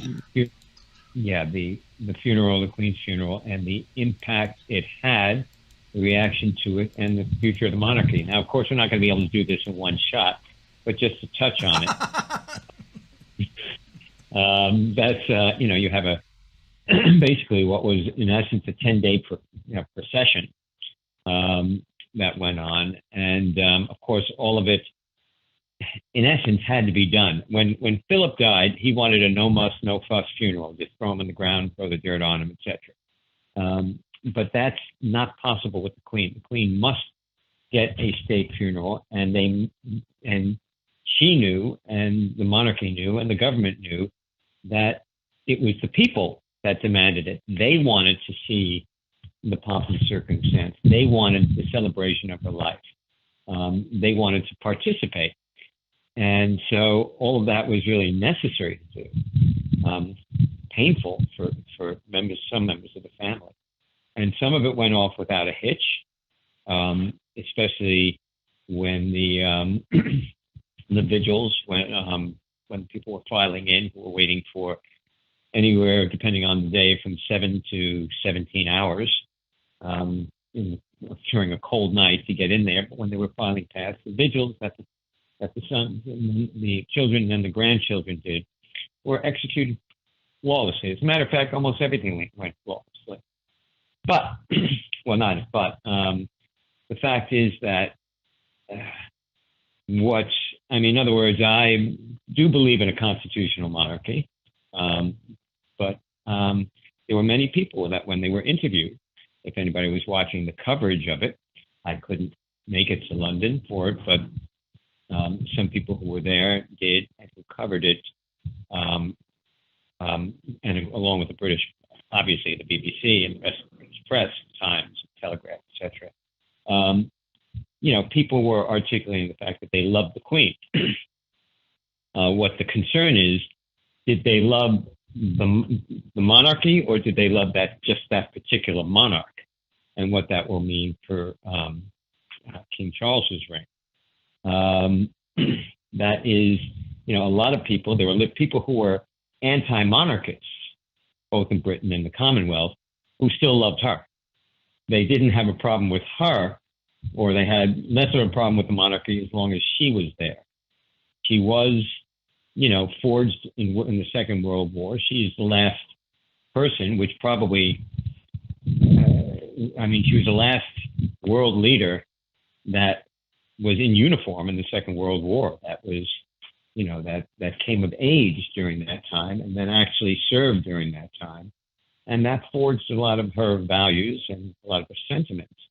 I happen to know from following this that she was actually did not believe in the she was almost anti-colonialist.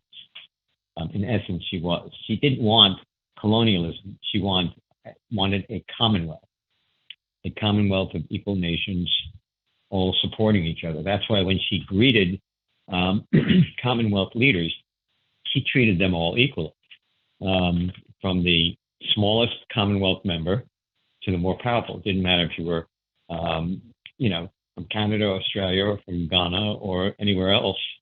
You were an equal member of the Commonwealth. So that was what she was pushing for.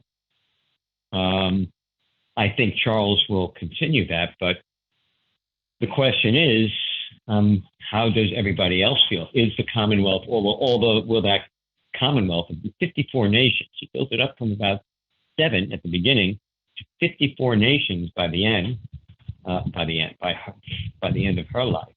It was an incredible success, and basically got rid of colonization, the whole colonial empire. You could say the British Empire of ideas still exists, but not the actual empire itself. She got rid of the colonies, replaced it with Commonwealth, and also behind the scenes was very much against any type of racism or anti-Semitism or anti-anything.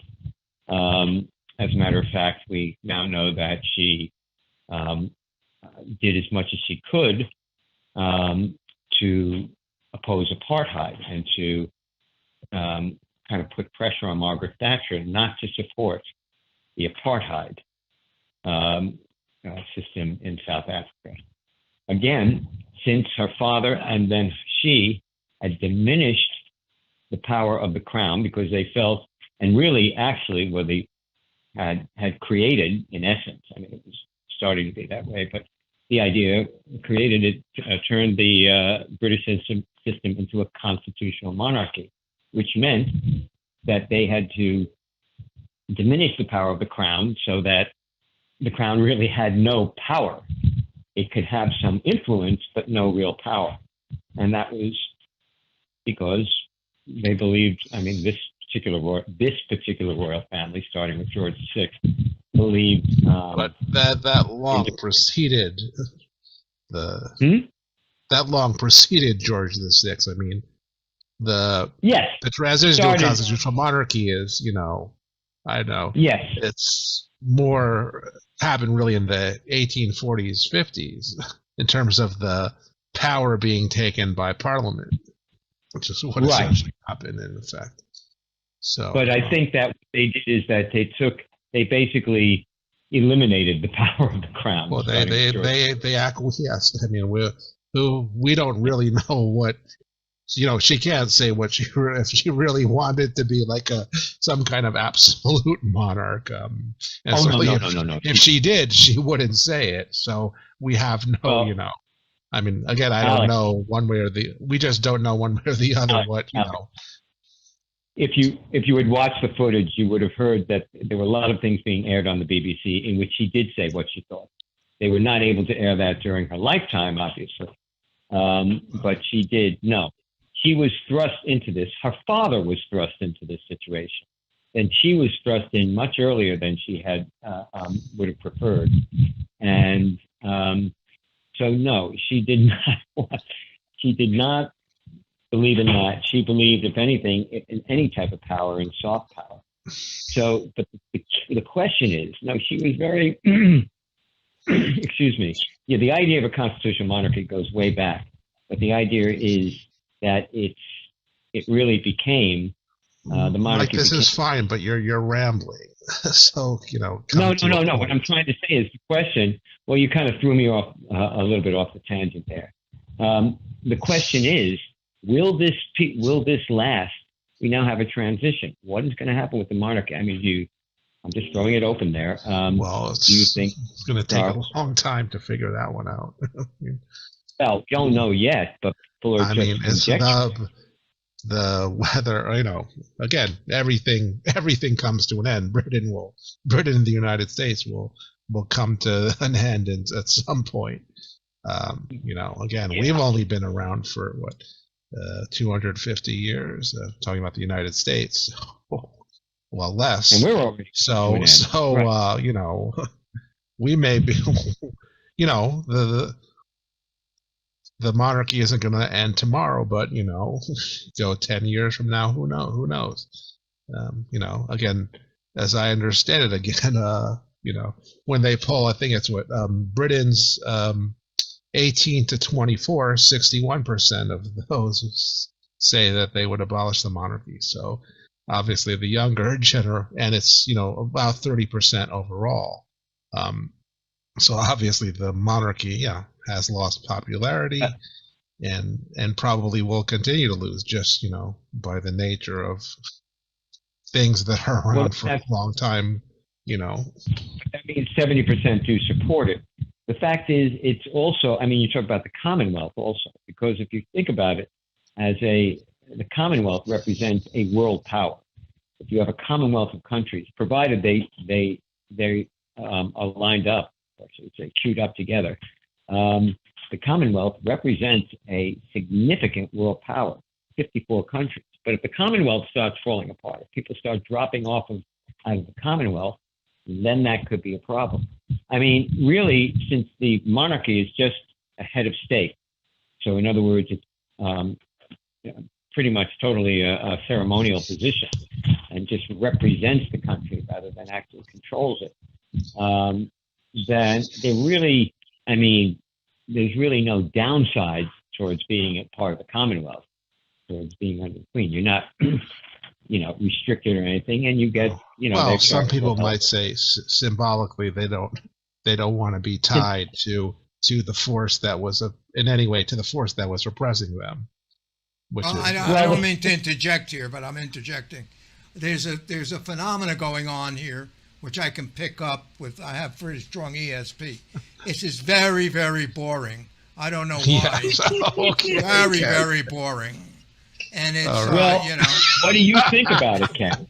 I totally agree with you. I totally agree. The Commonwealth is valuable, but going over this with the Queen and stuff is just. It's like, what's his name? Bill. The guy that does the comedy show on what's it? Bill Burr? No. The other guy. Bill Maher. Bill Maher. Oh, right. Well, yes. You're not a fan of his. Okay. Why don't they bury her already? It's like he was saying that. Yeah, absolutely. I know. Americans were very touched by the funeral of JFK, which was very classy, and with a little kid saluting and everything, and it pulled our heartstrings. But this woman's 96, and she's another one bites the dust. She's gone to her reward. There's nothing to be upset about or lost. 96, and she died before going through any distress of being on, ventilators or having tubes in her teeth. She just passed away in her sleep, basically, without any duress. 96, that's enough. Goodbye. Get off the stage, make room. If the longer she stayed, she was in yeah. That's too much. Too much. A year. No. Go ahead. She only lasted a year after her husband, and that's pretty much the. That happens. Yeah, that's true. Yeah. When a mate dies and they've been together that long. That's right. Unless you have a good vibrator. Right. And she's probably thinking at 96, what am I sticking around for? Yeah, and I'm sure she had some consequences behind the curtains, like you're saying with South Africa and Margaret Thatcher and so forth. And so I want to talk about the money. The money. Oh yeah. Okay, go. Let's go. Go on, Darryl. Go ahead. That'll be a counterpoint. No, I mean I don't have the figures off the top, but we're talking billions here. Out of those countries that were formerly subjects, right? Okay, so the crown that was on top of the coffin. How many Indians died for that one? Oh, well, how many again, South no, Africans died for the that Kui, one? yeah, no, the Kui Nor diamond. That's part of I forget which part of the royal regalia is probably worth $200 million, and it was basically stolen. South from Africa's India. asking for it back. Yeah. Well, and that gets to be India, but yeah. South Africa was asking for it back. So, like, everybody's wringing their hands. Oh, this wonderful person. Okay, how much did she give Willie? The Prince of Wales. Willie, the one who's waiting for Charles to die. Okay. No, not him. He's not waiting for Charles to die. He probably would want Charles to go on for 20 years. That is not an enviable job to have when you have a wife, when you have a family. Believe me. Yeah. And then there's the controversy with her offspring. No. Well, I mean, it's not William, but Charles inherited, I think it's the Duchy of Cornwall, which has like 40,000 acres in its patrimony. So yeah, I think the royal family is supposed to be worth, I think it's 28 billion total. Right. She gave $1 billion. She gave $1 certainly billion much of which is the wealth gained from colonialism and slave labor. So yeah, if you want, and of course she has given zero reparations to any of her colonial subjects. Don't separate the person from the system. The system. Well, she can certainly press for it if she can make a point. Sorry, Darryl. I say, if she can make a point about apartheid, she can start talking about the necessity for there to be, at least some kind of reparations flowing from the royal purse to the former colonies. So you can talk about. Doesn't have control, Alex. She didn't. But you were saying she could talk about apartheid in South Africa. She could talk about it, but she doesn't. I don't think that was. I think that was against what the Margaret Thatcher wanted, certainly at the time. I'm going to be rude here, Mike. Yeah. Go ahead. How much did she give William and Charles out of her pocket? You mean how much? Exactly, I don't know how much, but she gave a considerable some kind of property when he got married. And by the way, Alex, I think he was asking me. Oh my! Yeah. Please, are you offended, Michael? Go ahead. You were offended. Okay. I mean, no offense, but I don't need you to answer for me. No, I don't know how much exactly she gave. And actually, since I'm just going to give a general answer here because I'm like in any other family, as soon as somebody dies, everybody fights over the will. Well, now the entire world is going to fight over the will. Yeah, the monetary things have to be worked out. But again, because you can't have your cake and eat it too. Because they diminished or eliminated basically the power of the crown, that means they don't have say. I can attest to the fact that in some cases, they can't decide what they're going to do in life. I mean, there were times when the monarch, the Queen and I can attest to the fact that the Prince of Wales wanted to go somewhere and couldn't. Even if he paid for it, they wouldn't even allow him to do it on his own money because of the security arrangements and the fact that it would have to be by law paid for by the taxpayers. So they basically nixed it. It's a very difficult situation. Terrible burden. Poor little rich boy. Well, you know something, you could say poor little rich boy, but if you had your entire schedule, I only suffer from good looks, that's all, not money. Well, then it's nice to know you didn't suffer too much, Ken. Right, but the idea is that if you woke up at 8:30 in the morning and your entire life was mapped out 24/7, yeah, you have all this money, but what are you doing with it? The fact is, though, I did want to say is this is a good debate to have, and Darryl brings up some good points. What are they going to do with all this, and what about reparations? And if in other words, should the government and the head of state should they then say, okay, what we have to see about what we're doing about reparations? The whole thing about the Commonwealth was supposed to address those issues. Okay, but we've dedicated too much of the show to this. I did want to say one last thing. Go ahead. Then I have to leave. You swear to God, it's the last thing. Go ahead. This is it. Just thought it was just interesting that a lot of people said that the most human parts of the entire funeral services on Monday was when they showed close-ups on her horse and the corgis that were brought out, because they were the only ones not doing the pomp and circumstance. They actually were just animals who had lost their owners and were sad. That was it, or their mom. Okay. Thank you. So it's just ironic, I thought. Okay, Give that horse a carrot. Okay, thank you, Michael. That's tremendous. So I've got the perfect thing to end the show with, okay? I got the perfect thing to go for the few minutes here. All right? Let me say something. Go ahead, Frank. Yeah, it's like apparently there was an American who was on the queue for 18 hours, and when he got to where the Queen was laid to rest, he said, "So, what's in the box?" That was cruel. But believe me, as a former Brit, you watch Spitting Image or the Windsors, they tear the royal family apart far worse than any American ever could. And yet, that's how it works in Britain. You've got to be self-deprecating, and that includes all the systems, whether it be the parliamentary or the monarchical system. That's the way it works. But at the same time, you respect it. Now, it's an entirely subjective thing. It really is. It's like, you look at a Picasso and that looks like it's a joke. Or you have some fondness for it. And the same with the monarchy. You can feel emotional about it or not.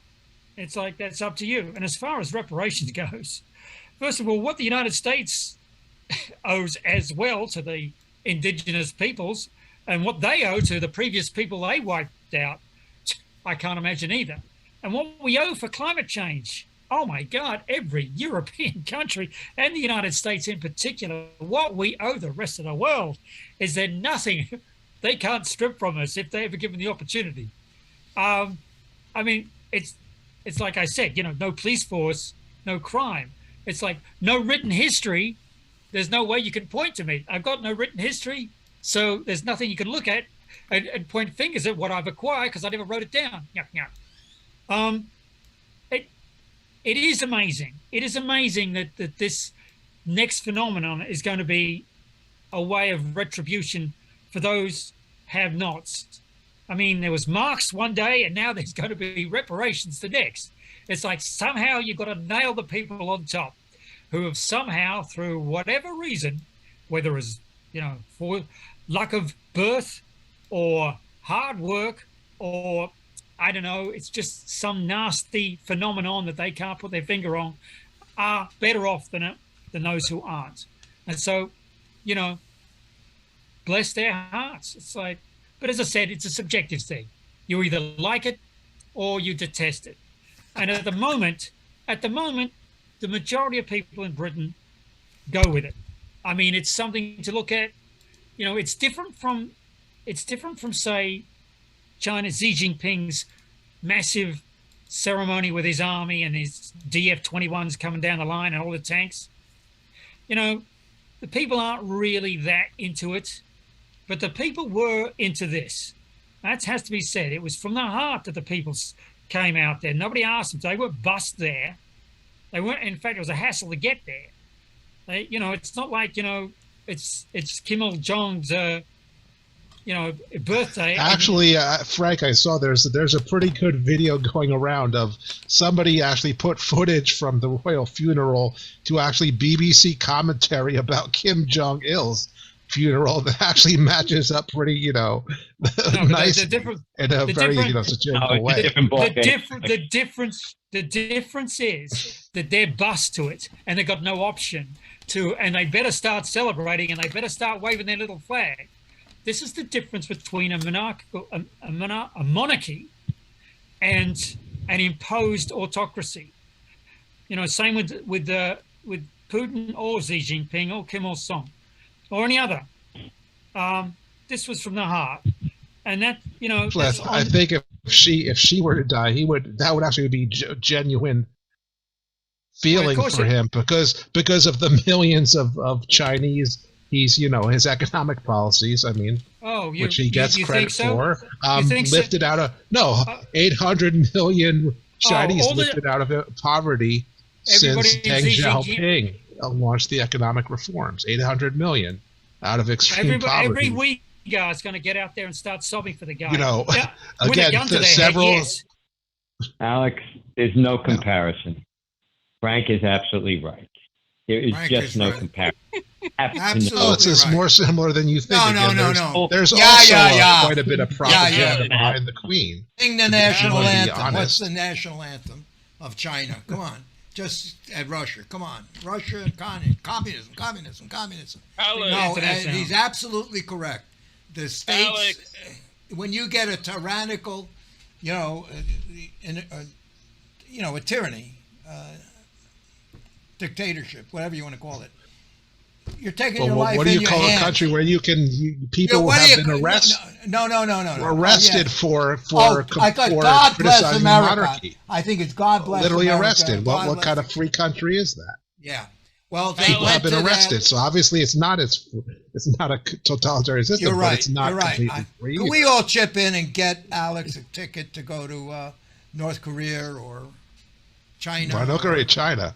I have friends who've been, including again conservatives who've been to China, and they say it's a great. Well, you said it's a great country. It's a great country, but it's not the same as what's happening here. These people, you might be right about China. They might attend something willingly, but certainly not in North Korea. Well, it depends how much propaganda they got bombarded with all through their life. That's right. Well, Frank, you don't think there's propaganda for the Queen? There's plenty of propaganda for the monarchy. Oh, really? I just told you. Of course, just like anything. Wait. Just like there's propaganda behind, when a president dies. Let me finish. There is no way you would have a spitting image or a Windsor's in China. Just no way. They tear them apart. And it's whimsical and it's funny. But there is no way that would be tolerated by Putin or Xi Jinping. No way. And that is, at the end of the day, after all that, they still came out of their own free will and went and hazarded whatever the weather was, stood in line for 18 hours. That's the difference. That is the difference. And yes, Stalin they went berserk when that guy died because they knew nothing else. Yeah.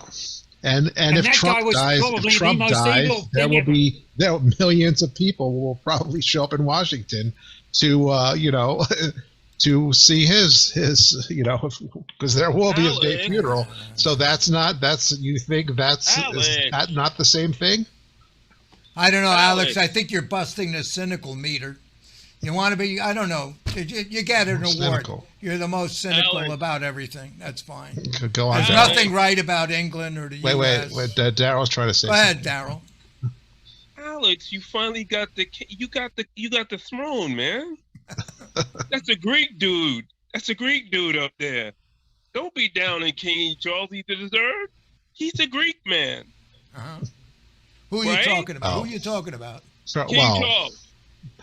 Well, Darryl, let me just inform you. We Greeks, including some of my relatives, we voted the monarchy out in the 70s. there was a referendum and we voted to dissolve and to kick the royal family to the curb. So we Greeks don't have such a. So and again, those were Philip's relatives. So I'm not a monarchist. I'm a Republican and an anti-monarchist. Again, I think what the French Revolution did to their king was a wonderful thing. And, was he Greek? Was he Greek? Well, he's. Was he? He probably thinks himself being a little Greek again because of his. Little Greek. Is there a big Greek? Because Philip is the grandson of a Greek monarch, but again, it's a royal family that was imposed on the Greeks basically by the rest of Europe. Was not a royal family that the Greek people chose. There was no Greek. There was nothing Greek in and it. was rejected entirely by the Greek, by a vote of the Greek people. The question is whether or not he's Greek. Ago. The question is whether he's Greek or not. He doesn't speak Greek. He's not a Greek. He's not Greek Orthodox. So he's not. I mean, I know he maybe thinks some small part of him is Greek, but I certainly don't consider him Greek. Again, why? Why don't you? He's done some things nice. Why don't you see? Why do you not consider Philip as Greek? Because I don't believe he wasn't raised in Greece. Yes. So I don't believe he spoke Greek. He was basically, again, were you raised in Greek? Britain. I don't know. I don't know about his. Were you raised in Greece? I think he was. Yeah, I was raised in Greek. I was raised to speak Greek. Yes. Well, you lived in Greece.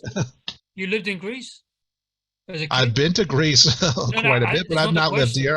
I'm a Greek American, but I've raised in Greek culture. Raised to speak the language, raised, in Greek history and so on. I watched The Crown. Apparently, there was quite a Greek connection between Philip and his past. So, and again, we do have to remember also the important thing is Greeks people. don't think anything about them again, except that except for a few. There may be a few royalists out there, but most Greeks, they think of their monarchy and Philip or anything as some kind of nostalgia. Maybe it's not even a bit of nostalgia. They rejected the monarchy. Was the referendum 100 to nothing?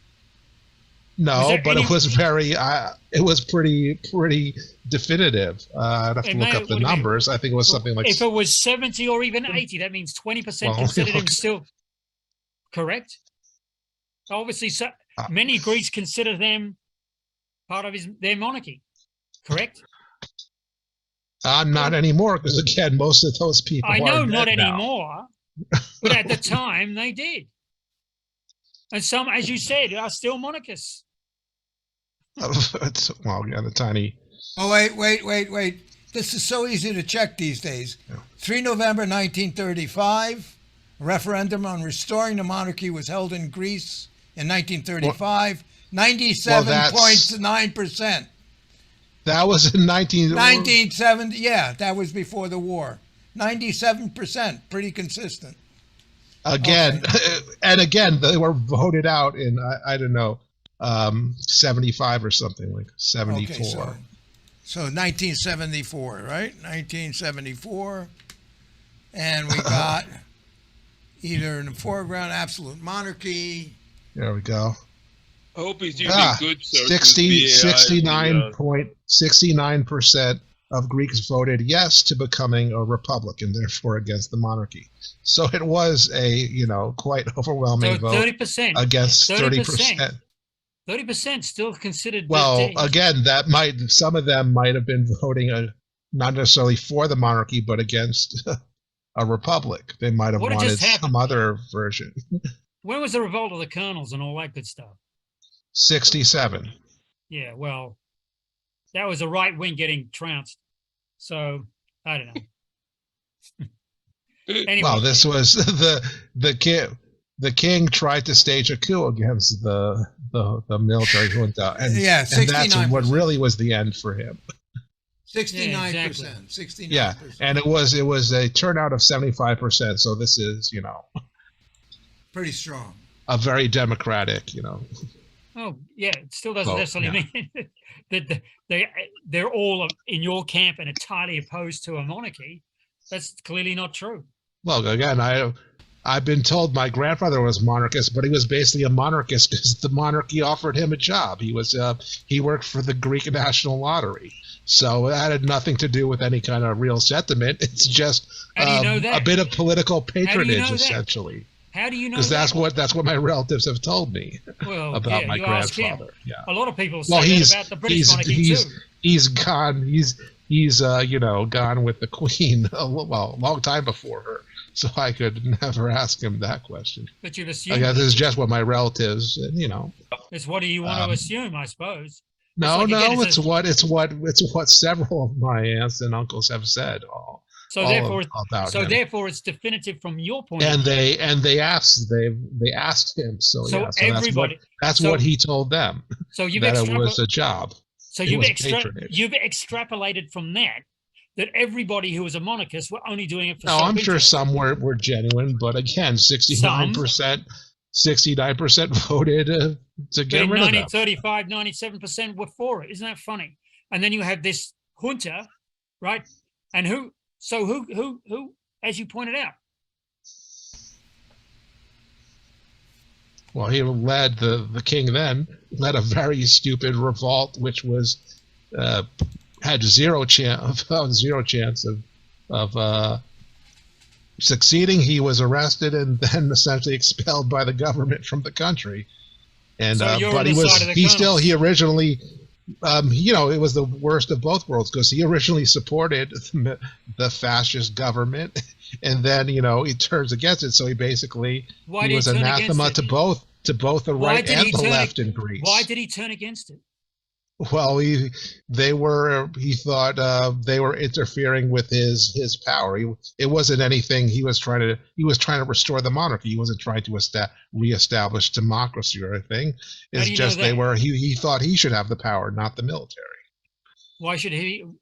So they were both wrong. Is that correct? From a left from a democratic perspective, sure. And your family was what? ELA? No, my family they weren't on any side at that point. They weren't part. The communists tried to kidnap one of my uncles, so they weren't in support of communism either. But they weren't right wing either. So, some are still left wing, some are right wing. So they're on both sides in terms of my relatives. Why did you choose the side that you chose? Well, the U.S. Economy and government educated me on why I shouldn't support them, and the U.S. government turned me into a lefty. How sad. Well, It's a long story that I don't want to get into on air because Ken had one last thing he wanted to do. No. We're over 8 o'clock. I'll do it next week. Right. Yeah. Okay. So, no, that's okay. I thought I was tolerant of this because it's an interesting dialogue between the two. And, it's almost to religious proportions about trying to convince what's correct with the Eucharist or should you, should you use the Eucharist or the Tefillin, or should you, worship Ramadan or Christmas? By the way, one last thing. Yes, go ahead. Clouseau was better than Godard. What happened with Godard is that he was totally anything that Godard did. If you understood what a French film was, you completely missed the point. So the difference is between Clouseau's Salary Sans Peur and every film subsequent by the French is that it had to be totally antithetical to anything. There had to be no point, no objective to the film, and there could not be anything slightly bit intense in the film. If there was a culmination point, it had to be toned down such that everything was passive and nothing at all happened. And that's the tragedy of French cinema. Oh, there's. Wow. It may also be the tragedy of this show. I think. Wait a minute! You're not here, Mike. You left. No, I tried to wait it out. However, I am going to go. I just wanted to say, as far as I'm concerned, Charles speaks Welsh. That's good enough. He doesn't have to speak Greek. And yeah, and I can still say God bless the Queen. I can't say God save the Queen because the second verse is long made. Okay, Mike, come on. We're over 8. We're over 8. We're in the wings. We're off. The audience. I know. We should have been off the air a few minutes ago. Ken, didn't you want to send us out with No. something? We're gonna have to wait next week. No. All right, well, let me just thank everybody. Go ahead. I want to thank Frank for posting Colonel Resner. Oh, yeah. And actually, the Austrian guy. I'm going to look up Clouseau. That's interesting because you're right. There's the major France is like, boy gets girl, boy loses girl, everybody dies. That's the same thing as the French movies. Right. Nothing. And I think that's not entirely a French production. And Gene Seberg had a FBI and CIA. All right, yeah, they handed her to death essentially. Yeah, there you go. And was a beautiful woman and a fine actress. And I want to thank the BBC for the incredible coverage. Let's go. Okay, I want you to, Mike, next meeting, you guys should keep a list of famous celebrities you've seen online waiting to go to an art theater in New York. Did you ever see Woody Allen? Or you must have met some, because you guys got that in your blood. That's a New York hobby, going to the films to see revival movies.